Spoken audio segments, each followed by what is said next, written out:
صدقہ فطر کے بارے میں رہنمائی فرما دیں. صدقہ فطر کے بارے میں میں نے تفصیلی ویڈیو بھی ریکارڈ کرائی ہوئی ہے. دیکھیں یہ ایک سا آپ نے دینا ہوتا ہے اناج صدقہ فطر. بخاری مسلم میں آیا ہے کہ نبی علیہ السلام نے صدقہ فطر ایک سا مقرر کیا تھا. اناج جو کی شکل میں، گندم کی شکل میں، کھجور کی شکل میں، پنیر کی شکل میں، کشمش کی شکل میں، یہ ساری چیزیں بخاری مسلم میں آئی ہیں. اور ہر بڑے چھوٹے ایون ایک دن کے بچے کی طرف سے بھی، خواہ غلام ہے یا آزاد ہے، مرد ہے، عورت ہے، بوڑھا ہے، بچہ ہے، وہ اس نے ادا کرنا ہے ایک سا. یہ نبی علیہ السلام نے اسے مشروع فرمایا. اور ابو داؤد کے اندر حدیث موجود ہے کہ نبی علیہ السلام نے جو روزہ دار کے روزے میں جو کمزوریاں رہ جاتی ہیں نا، کبھی فحش گوئی ہو گئی، کوئی اور گناہ کا کام ہو گیا، اس کی کمپنسیشن کے لیے مشروع فرمایا اسے کہ ہر شخص نے یہ ادا کرنا ہے. اور صحابہ کرام اسے عید سے پہلے پہلے ادا کرتے تھے، اور پریفریبل یہ کہ بالکل آخری دنوں میں آپ اسے ادا کریں. اب اس حدیث کی طرف آئیں جو بخاری مسلم میں موجود ہے کہ وہ سا کیا ہے. سا ایک پیمانہ تھا میئرمنٹ کا نبی علیہ السلام کے مبارک زمانے کے اندر. ایک سا کے اندر 4 مد ہوا کرتے تھے. جس طرح ہمارے زمانے میں 1 کلو گرام کے اندر 4 پاؤ ہوتے ہیں. 1 کلو گرام ہم کتنا لیتے ہیں؟ 1000 گرام. اور 1 پاؤ کتنا ہے؟ 250 گرام. 250 والے 4 ہوں تو 1 کلو گرام بن جاتا ہے. بالکل اس طریقے سے اس زمانے میں 4 مد مل کر ایک سا بنایا کرتے تھے. اور یہ میئرمنٹ تولنے کے اعتبار سے نہیں ہوتی تھی، ماپنے کے اعتبار سے ہوتی تھی. یعنی گڈویاں بنی ہوئی تھیں. جس طرح ہم بھی بچپن میں کبھی محلے میں وہ بیر بیچنے آتا تھا تو وہ گڈویاں بھر کے نا وہ دیتے ہوتے تھے. آج کل تو تول کے ہوتے ہیں نا، گڈویوں کے ذریعے ہوتے تھے. ابھی بھی گڈویوں والا ہے ماپنے والا. دودھ کے کیس میں 1 لیٹر کا ہم نے پیمانہ رکھا ہوا ہے. 1 لیٹر کے اندر 1000 ملی لیٹر ہوتے ہیں. لیکن ہم غلط العام میں پتہ اسے کیا کہتے ہیں؟ 1 کلو دودھ دے دو. حالانکہ اگر آپ 1 کلو دودھ لے رہے ہیں تو وہ 1 لیٹر دودھ سے کم ہوگا، کیونکہ دودھ کا وزن پانی سے زیادہ ہوتا ہے. ہاں 1 کلو گرام پانی اور 1 لیٹر پانی یہ اپنے وزن میں برابر ہوں گے، کیونکہ وہ 1 لیٹر پیمانہ رکھے یہ گیا ہے کہ سٹینڈرڈ پانی کو مانا گیا ہے کہ پانی کا جو وزن ہے نا 1 کلو گرام جو ہو، وہ پانی جتنا والیوم گھیرتا ہے، جتنی جگہ گھیرتا ہے، اسے 1 لیٹر قرار دے دیا گیا اور وہ پیمانہ بن گیا اس کا. لیکن دودھ تو پانی سے تھوڑا وزنی ہوتا ہے. تو دودھ اگر آپ 1 کلو گرام لیتے ہیں نا، 1 کلو گرام دودھ، تو وہ آپ کو 1 لیٹر پانی یا 1 لیٹر جو دودھ ہونا چاہیے تھا اس سے کم پڑے گا، کیونکہ اس کا وزن زیادہ ہے. وہ پہلے ہی پورا ہو جائے گا. ٹھیک ہو گیا؟ یہ میں نے آپ کو کلیریفائی کر دیا. اچھا اب آ جائیں اس طرف. تو اب عرب ملکوں کے اندر تو یہ آج ظاہر ہے وہ عرب کے لوگ پھر اپنی اس ڈکشنری کو ٹرانسفر کر کے باقی لوگوں کو بتاتے ہیں. یہ پیمانے تو ان کے تھے. تو اس میں جو سعودی عرب کی فتویٰ کمیٹی ہے نا، اس نے باقاعدہ اس کی کیلکولیشن کی ہے 2600 گرام. یہ فتویٰ کمیٹی نے جو ڈاکومنٹ نکالا نا، ویسے تو اگر یہ پورا 2500 گرام ہوتا تو ہم کہہ دیتے 2.5 کلو، لیکن انہوں نے نکالا ہے اس کا 2600 گرام، یعنی 2.5 کلو کے اوپر 100 گرام. ایک کیلکولیشن یہ چل رہی ہے. ایک اور کیلکولیشن ہے جس میں ذرا پرانے زمانے کی ہے، وہ کنورژن کرتے ہیں نا، 2750 گرام بن رہا ہے، یعنی 2.25 کلو. اور ایک تیسری کیلکولیشن میں 2400 گرام بن رہا ہے، جس میں 1 مد 600 گرام کے برابر ہے، تو وہ 4 مد ایک ساتھ مل کے 2400. تو یہ 3 یعنی چل رہے ہیں 2400 گرام، 2600 گرام، 2750 گرام. یہ 2750 جو ہے یہ سیف سائڈ کے اوپر ہے, یہ 3.25 کلو ہے. ٹھیک ہے, تو 2750 گرام یعنی کہ 3.25 کلو یہ اپروپریٹ ہے. ایک سا 2750 گرام 3.25 کلو. اور اگر زیادہ احتیاط آپ نے کرنی ہے راؤنڈ آف کر لیں, 3 کلو ہی دے دیں. 3 کلو کھجور بھی دے سکتے ہیں, ظاہر ہے وہ تو مہنگی پڑے گی, 600 روپے کلو کھجور آلموسٹ ہے 1800. آٹا کتنا کلو چل رہا ہے جی؟ 150. تو اگر آٹا لیں گے 300 تو 450 روپے بن جائے گا. ٹھیک ہے, کشمش لیں گے تو ہزاروں میں بنے گی, پنیر لیں گے ہزاروں میں بنے گی. اچھا یہ سب پھر وہ آپ نے 3.25 کلو یا 3 کلو سب کے لیے وزن ایک ہی ہے, ایک سا, کیونکہ بخاری مسلم میں ہے کہ ایک سا دیتے تھے اناج, اور پھر ساتھ یہ ہے کشمش, پنیر, کھجور, گندم, جو اناج ہے وہ سارے کا سارا اس میں آتا ہے. وزن وہی رہے گا 3.25 کلو یا راؤنڈ آف کر کے 3 کلو. اور یہ جو میں آپ کو یہ فگر بتا رہا ہوں یہ سنی اور شیعہ کے ہاں کامن ہے. ہاں مسلم شریف میں آتا ہے کہ حضرت معاویہ رضی اللہ تعالیٰ عنہ نے جہاں اور کئی معاملات کے اندر سنت میں اپنی رائے کو داخل کیا, اس میں بھی داخل کر دیا تھا. انہوں نے کہا تھا کہ جی ہمارے والی جو گندم ہے وہ اعلیٰ کوالٹی کی ہے, لہٰذا ہم آدھی گندم دیا کریں گے. تو ابو سعید خدری اس پہ ناراض ہوئے. انہوں نے کہا کہ میں جو چیز رسول اللہ سے سن چکا ہوں اور آپ کے حکم پہ عمل کر چکا ہوں, میں تو مرتے دم تک ایک سا ہی دیا کروں گا صدقہ فطر. تو شکر الحمدللہ ماموں پارٹی بھی ایک سا ہی دیتی ہے آج. ہاں وہ ماموں کے مطابق نہیں چل رہے بلکہ بخاری مسلم کے مطابق چل رہے ہیں. تو وہ آپ نے نصف سا نہیں کرنا کہ جی وہ والی گندم سستی ہے تو وہ والی مہنگی ہے. گندم جو آپ کھاتے ہیں وہ. اب اگر کوئی یورپ اور امریکہ میں ہے نا جناب, تو اس نے یورپ اور امریکہ کے ریٹ کے اوپر کرنا ہے. تقسیم بے شک پاکستان میں کرے لیکن کھارا تو وہاں سے ہے نا. یہ تو نہیں ہو سکتا کہ کھارا وہاں ہے اور کیلکولیشن یہاں کی نکالے گا وہ, نہ اس طرح نہیں ہو سکتا. ہاں قربانی کے جانور والا معاملہ ایک الگ ہے, وہ بھلے وہاں خریدے یا یہاں خریدے, وہ تو جانور پورا آپ نے لے لیا نا یا حصہ ڈال لیا, اور وہاں تو وہ پھر اس طرح کرنے بھی نہیں دیتے. لیکن یہ تو آپ نے جو خود کھاتے ہیں نا وہ آپ نے 3.25 کلو سیف سائڈ پہ رہتے ہوئے 3 کلو اناج آپ نے دینا ہے. تو اگر آپ آٹے کے مطابق کیلکولیشن کر لیں, اچھا یہ آٹا بھی 150 روپے کلو اس کے لیے جو 150 والا آٹا, اگر کوئی دیسی آٹا لے رہا ہے اور وہ اوپر ہے تھوڑا سا تو وہ اس اعتبار سے زیادہ ریٹ لگائے گا. ہاں دیسی کا ہے 150 ہے, چلو ٹھیک ہے. پھر سفید آٹا تو اس سے سستا ہوگا, ہاں تو 450 ہے 3 کلو کا, تو ٹھیک ہے 450 آپ کر لیں. اور اگر آپ افورڈ کر سکتے ہیں تو راؤنڈ آف کر کے 500 دیں, زیادہ دینے میں کوئی گناہ نہیں ہے, کم میں مسئلہ ہے. اور یہ آپ کے روزے کے اندر جو کمزوریاں ہیں نا ان کا کفارہ بنے گا, یہ ذہن میں رکھیے گا. اس کے بغیر آپ کے روزے قبول نہیں ہوں گے, ان کی کمزوریاں کمپنسیٹ نہیں ہوں گی. اور اگر اس دن بھی کوئی بچہ آپ کے گھر پیدا ہوا ہے نا, اگرچہ اس نے روزہ رکھنا ہے یا نہیں رکھنا, جو بچے روزہ رکھنے والے ہیں نہیں رکھنے والے, بوڑھے رکھنے والے نہیں رکھنے والے, ہر ایک کی طرف سے گھر کے سربراہ نے وہ دینا ہے. ہاں یہ ذہن میں رکھیے گا. اس میں کوئی روزہ رکھتا ہے یا نہیں رکھتا, ہاں جو بندہ افورڈ نہیں کر سکتا اس کے لیے کوئی نصاب نہیں ہے زکوٰۃ والا کہ ایک بندہ کہے کہ میں امیر ہوں گا تو ہی میں دوں گا. نہیں, ایک عام آدمی بھی دے گا. عام آدمی جو 2 وقت کی روٹی اپنی چلا رہا ہے اس کے لیے ایک صدقہ فطر کے برابر اللہ کی راہ میں خرچ کرنا کوئی مشکل نہیں, وہ دے گا. کس کو دے گا؟ اپنے سے زیادہ غریب لوگوں کو دے گا. اس میں جو امام شافعی نے تھوڑا سا غلو کیا اور اہل حدیث بھی حنفیوں کی ٹسل میں اس طرف چل پڑے کہ چونکہ احادیث کے اندر اناج آیا لہٰذا اس کے ایکویلنٹ پیسے نہیں نکالے جا سکتے. آپ کو پتہ ہے یہ بات, اہل حدیث کہتے ہیں کہ اگر کسی نے 2.5 کلو یا 3.25 یا 3 کلو اناج کے پیسے دے دیے تو اس کا صدقہ فطر ادا نہیں ہوگا.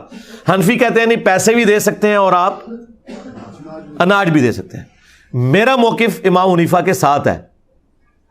یہ جو اہل حدیث نے مسئلہ کھڑا کیا اور امام شافعی سے مستعار لیا حنفیوں کی ٹسل میں, یہ بالکل باطل ہے. مجھے بتائیں اب جتنی آبادی ہو چکی ہوئی ہے, اگر آپ اسے راشن میں ٹرانسلیٹ کرنا شروع کر دیں پھر تو مدرسوں اور مسجدوں کے باہر لا کے بڑی بڑے ٹرک اور کنٹینر کھڑے کرنے پڑیں گے.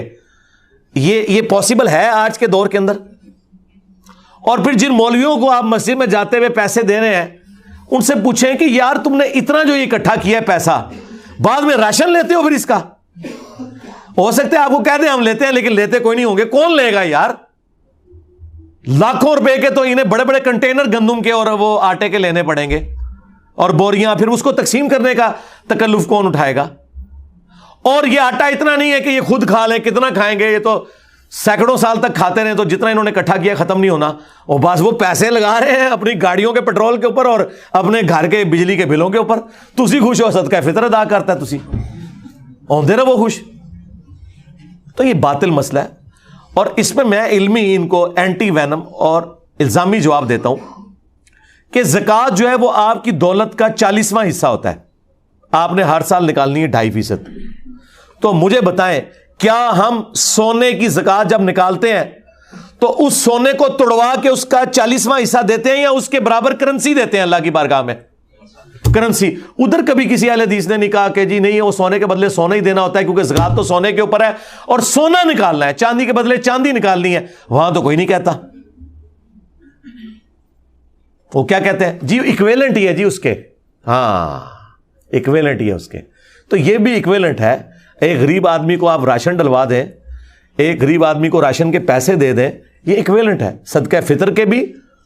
اور اس طریقے سے قرآن میں جو ہے کہ روزہ چھوڑنے کا جو فدیہ آپ نے دینا ہے ایک وقت کا ہی کھانا ہے. وہاں پہ میں حنفیوں کے ساتھ نہیں ہوں, حنفی کہتے ہیں 2 وقت کا کھانا ہے, خود سے انہوں نے دین میں داخل کیا ہے. وہاں اہل حدیث کا موقف ٹھیک ہے. دیکھیں ہم تو بیلنس چلتے ہیں, جس کی جو بات درست ہے اس کو صحیح کہتے ہیں. کہ قرآن میں جب آیا نا کہ آپ نے روزے کے بدلے فدیہ دینا ہے, تو قرآن کو کوئی آر نہیں تھی یہ کہنے میں کہ 2 وقت کا کھانا. آج کل تو بھائی 3 وقت کا کھانا ہے, ہم تو 3 وقت کھاتے ہیں عموماً. تو قرآن نے کہا کہ آپ نے مسکین کو فدیہ دینا ہے جو اوسطاً تم کھاتے ہو. تو اس کا مطلب ایک عام آدمی بھی, ایک گورا بھی پہلی دفعہ جب قرآن پڑھے گا نا تو اس کا مطلب یہی لے گا کہ ایک مسکین کو 1 وقت کا کھانا کھلانا ہے. حنفیوں کا 2 وقت کا کھلانا باطل ہے کیونکہ آج کل تو ہم 3 وقت کھا رہے ہیں. پھر ہر زمانے کا, ہر علاقے کا اپنا کلچر ہے. وہ بات ٹھیک ہے کہ ایک کھانے کے ایکویلنٹ, خواہ اسے کھانا کھلا دیں مسکین کو, خواہ اسے اتنی رقم دے دیں. اور یہی موقف تمام کفاروں کے لیے ہے, وہ 60 مسکینوں والا ہو, خواہ وہ 1 مسکین والا ہو, سب کا ایکویلنٹ یہ ہے کہ آپ پیسے بھی دے سکتے ہیں اور کھلا بھی سکتے ہیں. یہ آپ کی مرضی ہے, یہ اس کے اندر ٹالرنس موجود ہے. لہٰذا میں صدقہ فطر کے حوالے سے بالکل کلیئر ہوں. اگر آپ پیسے بھی دیتے ہیں کوئی ایشو نہیں ہے, اور جو لوگ زیادہ افورڈ کر سکتے ہیں وہ 3 کلو یا 3.25 کلو کشمش کی رقم کیلکولیٹ کریں. اب مجھے تو اس کی قیمت پتہ ہی نہیں کہ اس وقت کیا ہوگی, کیونکہ ہم تو اس طرح یہ کوئی آئٹم نہیں ہے, یہ تو چھٹانک برابر لیا جاتا ہے, اتنا مہنگا ہے. تو وہ ہزاروں میں بن رہا ہوگا. پنیر, چلے پنیر کی تو ہم کیلکولیشن کسی حد تک کر سکتے ہیں اس اعتبار سے کہ دیسی گھی کا کیا ریٹ چل رہا ہے جی آج کل, 3000 روپے کلو, تو 9000 روپیہ ہوگا اگر آپ دیسی گھی بھی دے سکتے ہیں. یہ بھی وہ ساری مصنوعات ہیں جو آپ کے کامن یوز میں. تو کسی کو زیادہ شوق ہے خرچ کرنے کا اور اسی مد میں, تو 9000 روپیہ ایک گھر کے فرد کی طرف سے بے شک دے. 3 کلو دیسی گھی, جو چیزیں آپ کے کھانے کے یوز میں ہیں, اناج کی شکل میں ہو, کیونکہ وہاں پنیر آیا تھا نا, تو وہ آپ دے سکتے ہیں. وہ آپ کی مرضی, جس طریقے سے آپ مرضی کریں. وہ اللہ تعالیٰ نے آپ کو ٹالرنس دی ہوئی ہے, لیکن بہتر یہی ہے کہ آپ وہی چیزیں جو احادیث کے اندر آئی ہیں, جو کشمش, پنیر, گندم اور اسی کی فارم آٹا, کھجور, یہ آپ دے سکتے ہیں. کھجور کی کیلکولیشن چلے آسان ہے, جو اچھی والی تھوڑی سی نارمل کھجور ہے وہ 600 روپے کلو ہے, تو 1800 بن گیا. چلے 2000 روپے آپ فیکس دے دیں. ضروری ہے آپ نے 500 دینا, 2000 بھی دیں فیکس. اور ہر گھر کے ہر فرد کی طرف سے آپ نے دینا ہے. جو بیچارے افورڈ نہیں کر سکتے وہ نہ دیں, وہ لے لیں. ہاں ظاہر ہے اللہ تعالیٰ نے بیلنس کیا نا, زکوٰۃ دینے والے جبھی اپنی زکوٰۃ دیں گے جب کوئی لینے والا بھی موجود ہوگا. ہاں تو وہ لے لیں اگر نہیں دے سکتے. لیکن اگر وہ افورڈ کر سکتے ہیں تو وہ اپنے سے غریب لوگوں کو دیکھیں. دنیا میں ہر غریب آدمی سے نیچے بھی کوئی غریب آدمی موجود ہوتا ہے, صرف آپ کو نظر نہیں آ رہا ہوتا کیونکہ آپ نے چشمہ اپنا لگایا ہوا ہوتا ہے. اس لیے مسلم شریف میں حدیث ہے, نبی علیہ السلام نے فرمایا ہمیشہ اپنے سے نیچے والے لوگوں کو دیکھو, یوں تمہیں اللہ کی نعمتوں کے اوپر قناعت نصیب ہوگی, صبر آ جائے گا. اوپر نہ دیکھو, اوپر کا تو اینڈ ہی کوئی نہیں ہے. اچھا اوپر جہاں دیکھنا چاہیے وہاں اوپر دیکھتے ہی کوئی نہیں, اور وہ ہے آخرت کے معاملے میں. ادھر کہتے ہیں بڑے گناہگار ہیں جی, کتنے نبی صلی اللہ علیہ وسلم انہوں نے صحابہ, ٹھیک ہے, یعنی وہ یہ کہہ رہے تھے ابو جہل پڑھنا جائے, سانو یہ نہ کہو کہ ابو بکر عمر عثمان و علی کے راستے پہ چلے. جہاں ہمیں کوشش کرنی چاہیے اعلیٰ درجے کی کہ ہم پیغمبروں کا پڑوس جنت میں حاصل کریں, وہاں کہتے ہیں اسی بڑے گناہگار ہیں, اور دنیاوی معاملات میں دوسری طرف چل پڑتے ہیں. یہ انسان اپنے آپ کو دھوکہ دے رہا ہوتا ہے, اس سے زیادہ کچھ نہیں ہے. اور نبی علیہ السلام نے بالکل اپوزٹ اس کے تعلیمات دی ہیں. بخاری مسلم میں حدیث ہے, اے اللہ محمد اور آل محمد کو بس اتنا ہی رزق دینا کہ ان کی روح اور جسم کا رشتہ برقرار رہے, بس سانسیں میری چلتی رہیں, اتنا رزق کافی ہے. ہاں, بخاری مسلم دونوں میں حدیث ہے. عائشہ سلام اللہ علیہا کہتی ہیں کہ بعض اوقات 1 مہینہ, بعض اوقات 2-3 مہینے بھی گزر جاتے تھے, ہمارے گھر چولہا نہیں جلتا تھا. 2 کالی چیزوں, کھجور اور پانی کے اوپر گزارا ہوتا تھا, اور وہ بھی ٹنوں ٹن نہیں, 2 کھجوریں صبح اور 2 شام کے وقت, یہ ٹوٹل خوراک تھی.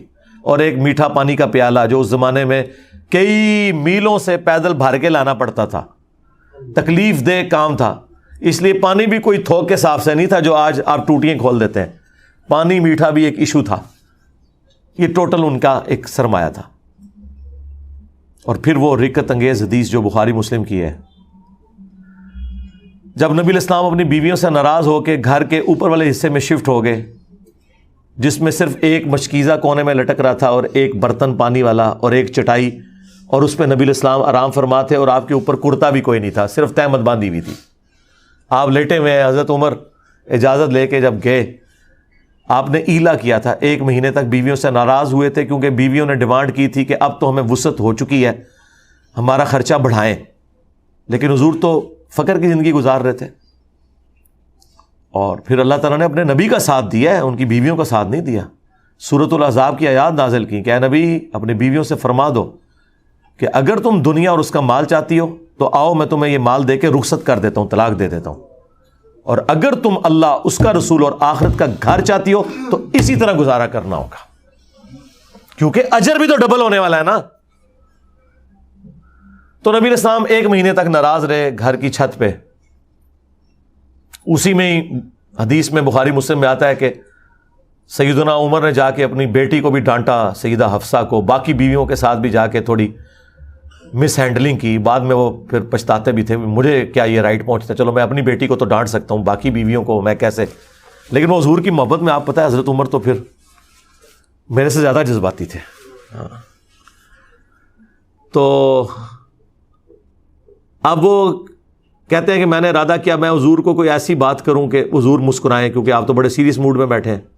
تو میں نے جاتے ہی کہا یا رسول اللہ دیکھیں, جب تک ہم مکے میں تھے نا, ہماری بیویاں کتنی ہمارے کنٹرول میں تھیں, لیکن یہ انصار کی بیویاں تو اتنی تیز ہیں کہ انہوں نے اپنے مردوں کو دبا کے رکھا ہوا ہے, اور ان کو دیکھ دیکھ کے ہماری بیویاں بھی ہم پہ شیر ہو گئی ہیں. تو حضور اس بات کے اوپر مسکرائے, کہتے ہیں مجھے تھوڑی تسلی ہوئی کہ حضور کا موڈ تھوڑا بہتر ہو رہا ہے. تو پھر انہوں نے گپ شپ شروع کر دی. پھر نبی علیہ السلام کی جب وہ حضور پھر اٹھ کے بیٹھے, جب تو آپ کے کندھے کے اوپر چٹائی کے نشان تھے, اوپر کرتا بھی نہیں تھا, یا اگر چادر تھی تو چادر تو پھر اس طرح لی جاتی ہے تو احرام کی شکل میں بعض اوقات تو وہ نشان.